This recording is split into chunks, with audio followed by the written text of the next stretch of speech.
আবেগের নাম বাবু ডাক্তার। আজ ইলামবাজার ব্লকের ঘুরিশা এলাকাবাসী এবং ডাক্তারবাবুর পরিবার মিলে গরিবের ডাক্তারের মৃত্যু স্মরণে আজ একটা রক্তদান শিবিরের আয়োজন করা হয়েছিল। আজ সেটি সফলভাবে সম্পন্ন হলো। সহযোগিতায় ছিলেন রেড ক্রস পরিবার এবং বিভিবিডিএ। এই শিবিরে মহিলা ও পুরুষ মিলে মোট 51 জন রক্তদাতা স্বেচ্ছায় রক্তদান করেন। সকলেই স্বেচ্ছায় এসে নিজেই রক্তদান করেছেন। ঘুরিশা এলাকাবাসীর কাছে বাবু ডাক্তার গরিবের ডাক্তার নামে পরিচিত। প্রকৃত অর্থে ডাক্তারবাবু ছিলেন একজন সমাজসেবক।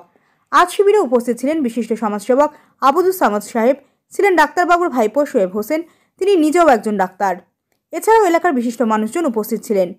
ডাক্তারবাবুর ভাইপো কথা দিয়েছেন এলাকার খেটে খাওয়া মানুষের কথা ভেবে ডাক্তারবাবুর স্মরণে তিনি বিনামূল্যে মাসে একদিন করে চিকিৎসা করতে এলাকায় আসবেন।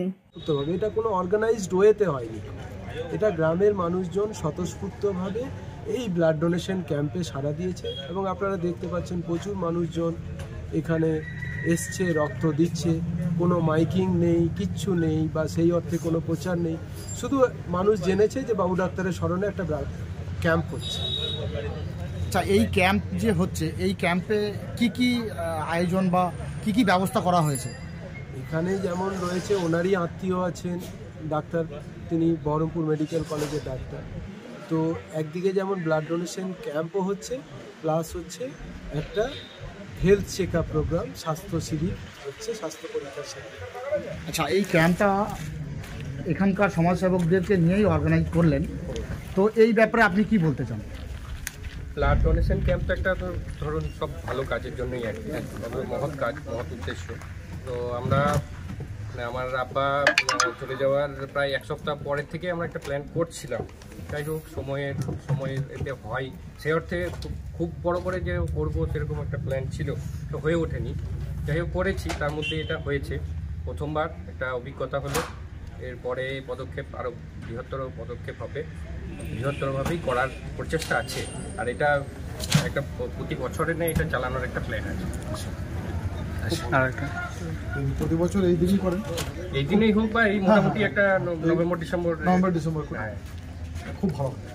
আর আপনি যে এই ডাক্তারবাবুর ভাগ্নে, এই উদ্দেশ্যে আপনি কি বলতে চান? আপনি একটা নিজে ডাক্তার, এই নিয়ে আপনি সাধারণ মানুষকে কি বার্তা দিতে চান?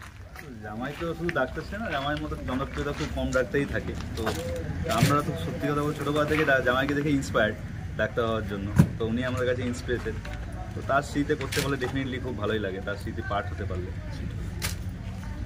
সব থেকে আরও একটা ব্যাপার হচ্ছে, আজকে সানি বা আমাদের ডাক্তার প্রত্যেক মাসে একটা দিন করে সময় আমাদের গ্রামে দেবে, এটা আমাদের কাছে আরও বড় পাওনা। এটা সব মানুষকে বার্তা।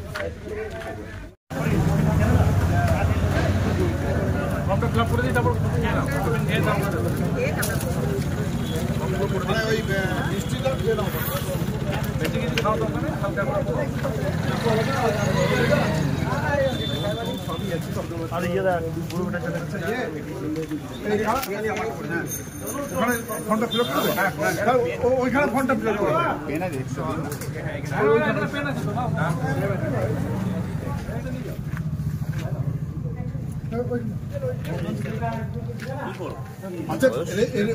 নাম লিখবে। কামাল আছে, নিচ্ছি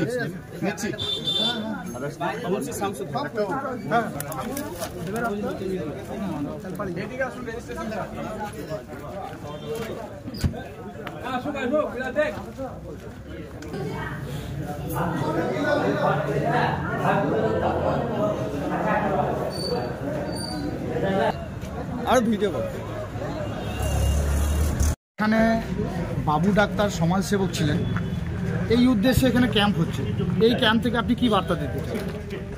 খুব ভালো লাগলো। একজন জনপ্রিয় ডাক্তার যিনি সমাজসেবক ছিলেন, শুধুমাত্র ডাক্তারই করতেন না, সমাজসেবা করতেন। এবং সেখানে অন্য অনেক জায়গাতে ক্যাম্প যে অর্গানাইজ করা হয়, সেটা তো হচ্ছে ডোনারদের আগে থেকে নাম, ফোন নাম্বার জোগাড় করে করা হয়।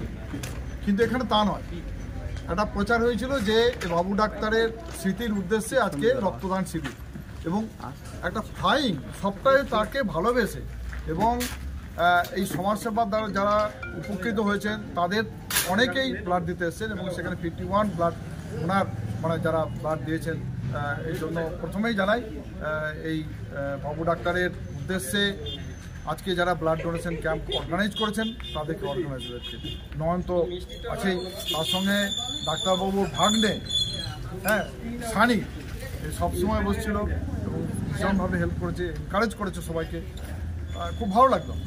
এই ধরনের ক্যাম্প হোক এবং আরও চলুক এইভাবে। নেত্রকোনা রেড ক্রস সোসাইটি আছে, তার সঙ্গে এরাও আছে, খুব ভালো লাগে।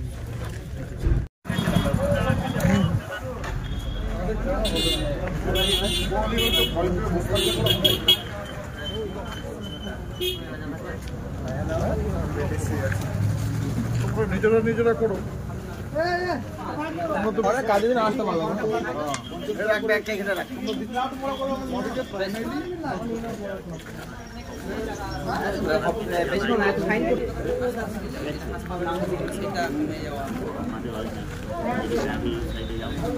প্রতিটা জিনিস